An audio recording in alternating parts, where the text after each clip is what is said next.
In the name of Allah, the most gracious, the most merciful. God is the creator of everything, and He is the guardian over all things.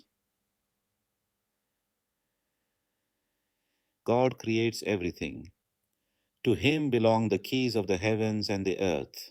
He holds the keys, the control of the skies and the ground.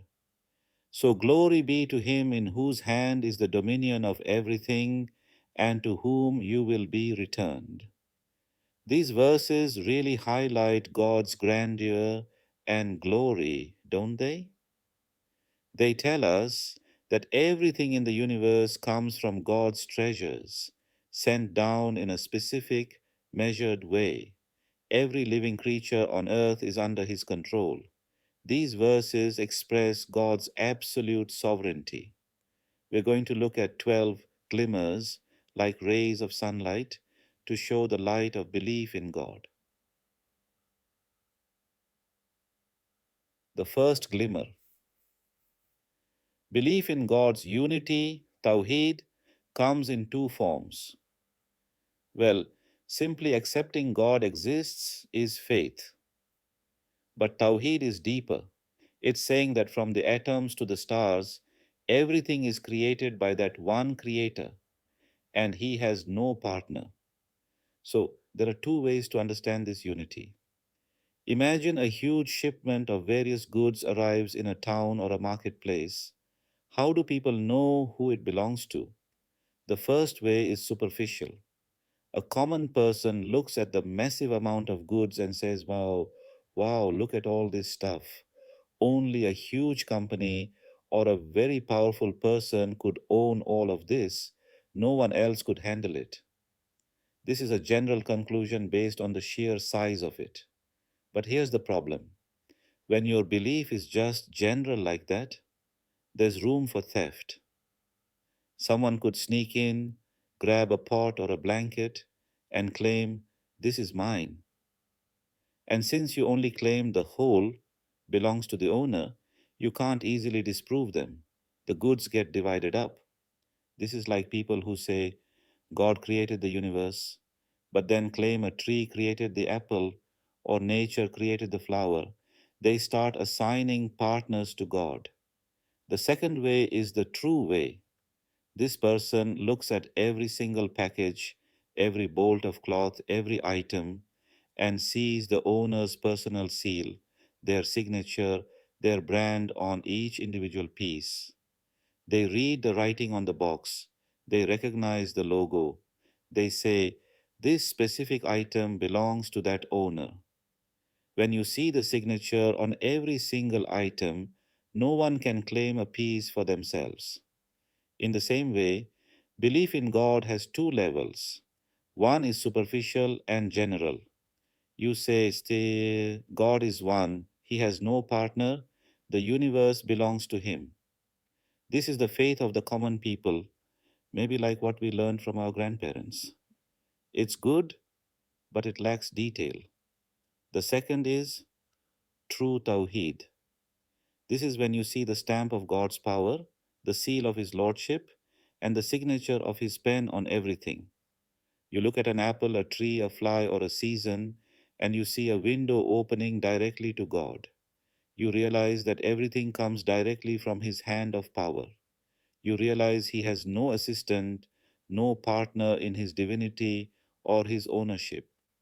When you reach this level, seeing God's signature on everything, you achieve a certainty that is almost like seeing Him with your eyes.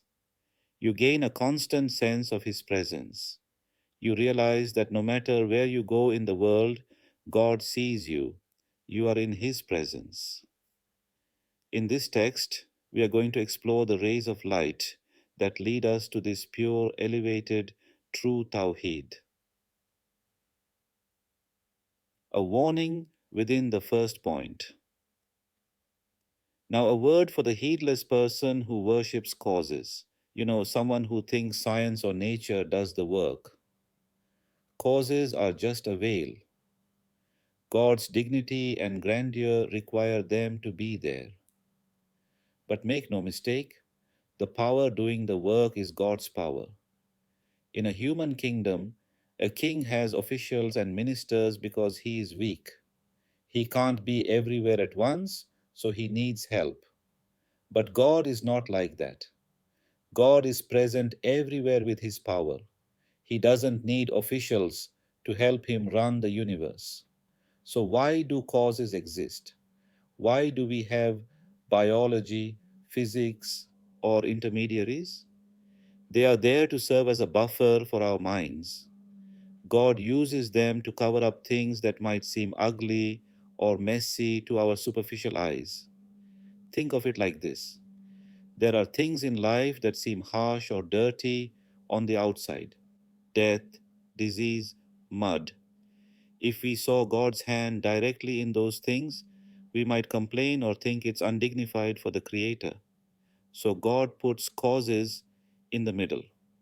There is a beautiful story about the angel of death, Azrael. He said to God, "Your servants are going to hate me and complain about me because I'm the one taking their souls." God replied, "I will place the veil of illness and accidents between you and them. They will blame the cancer or the car crash or old age. They won't see you, so they won't be angry with you." Just like that, Azrael is a veil for God, and illnesses are a veil for Azrael. People with superficial minds get stuck on the causes. They say, the fire burned my hand. But those who see the truth, who look past the veil, know that the fire is just a servant. The real effect comes from God's command. So causes are placed there so that people's unjust complaints and objections are directed at the causes, not at God. Because in reality, everything God does has beauty and wisdom in it, even if we don't see it immediately. The causes take the blame for what we perceive as flaws. True belief demands that we acknowledge causes as mere veils, but we must attribute the actual effect and creation solely to God. The second glimmer. Now, look at the universe like a vast garden. Look at the earth like a flower bed. Look at the sky gilded with beautiful stars. If you pay attention, you will see that the artist who created this has placed a specific seal on everything. What is that seal? It is the ability to make everything from one thing and one thing from everything. Think about it. Take a single drop of fluid, sperm, or a simple glass of water. From that simple single substance, God creates a human being with eyes, ears, a brain, bones, and nerves. He creates an infinite variety of complex organs from one simple liquid. Or look at the soil in your garden, it's just mud. But from that same mud, God brings forth tomatoes, peppers, strawberries, melons, hundreds of different tastes, colors, and shapes. He makes everything out of one thing. Who can do that? If I gave you a bucket of mud and told you to make a television or an apple out of it, could you? No. That ability belongs only to the Creator who has absolute power over everything. And looking at it the other way, He makes one thing from everything. Think about the food you eat. You eat bread, spinach, meat, potatoes, totally different substances. But the body takes all these different things and turns them into one specific type of skin, one specific type of flesh. He weaves a unique body out of diverse materials with perfect order. This shows that the one who creates is an all knowing, all powerful agent. Look at how easily he creates. In the spring, trees blossom and fruits appear so easily and quickly that some people think it just happens by itself. But that ease is a sign of mastery, not a lack of a creator. A master artist makes difficult things look easy. Consider this.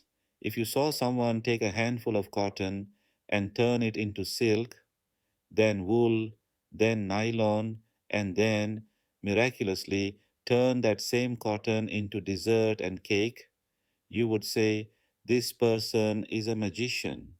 They have a special art that belongs only to them. God takes the elements of the earth, water, soil, air, and turns them into gold, into flesh, into wood, into life. This proves that all the elements are under His command. The third glimmer. Now, let's shift our focus from the garden to the living creatures moving inside it. Look at the living beings. Every single one of them bears a stamp of the living and ever enduring God. How? Take a human being. A human is like a miniature version of the entire universe. We are the fruit on the tree of creation. Just as a melon seed contains the genetic code for the whole melon, a human being contains samples from the whole universe: matter, spirit, intellect. We are a drop distilled from the whole ocean of creation. To create such a being, the Creator must be the Lord of the entire universe. You can't make the extract if you don't own the source. Or look at a honeybee. God has made the bee like a little index of the world. It flies through the garden, recognizes hundreds of different flowers, interacts with them, and produces honey.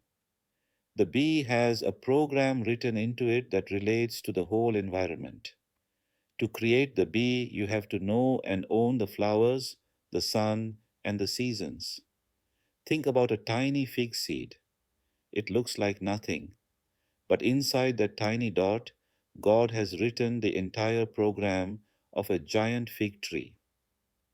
Think about your memory. God writes a library's worth of information in there. Your whole life, languages, faces, knowledge. It's an archive of your existence. Who does this? Who writes a whole tree inside a seed? Who writes a whole life inside a piece of flesh? Only the one who created everything. When you look at all these stamps on the seeds, the bees, the human memory, you see a clear signature. If you can see all these stamps at once, you will have to say, "Glory be to the one who is hidden, because his manifestation is so incredibly bright." It's like the sun. It's so bright you can't look directly at it. And because its light is everywhere, you might forget the source. But the light is the proof. Glory be to you. We have no knowledge except what you have taught us. Verily, you are the all knowing, the all wise.